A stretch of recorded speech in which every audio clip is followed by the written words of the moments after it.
আজকাল কিন্তু কেউ টেইলারের ঝামেলা নিতেই চায় না। টেইলারের কথা শুনলেই আপুদের সবার যেন জ্বর চলে আসে।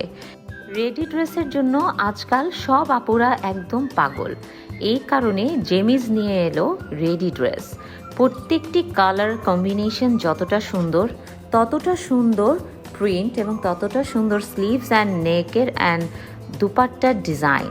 অল ওভার এক কথাতেই বলা যায় থ্রি পিসগুলো দেখতে যেমন সুন্দর, পরতেও অনেক চমৎকার। প্রিমিয়াম কটন ফ্যাব্রিকের ভিতরে এই ড্রেসগুলো এখন অ্যাভেলেবেল আছে। যেসব আপুরা আপনারা তাড়াতাড়ি নিতে চাচ্ছেন, তাড়াতাড়ি আপনাদের নাম, অ্যাড্রেস এবং ফোন নাম্বার দিয়ে যোগাযোগ করে ফেলুন জেমিসে। ফ্যাব্রিকের কোয়ালিটি অনেক ভালো হবে এবং স্লিভসে এবং নেকে ম্যাক্সিমাম থ্রি পিসগুলোতে ডিজাইন করা আছে এবং ডিজাইনগুলো দূরের থেকে যখন দেখা যায় অসম্ভব সুন্দর।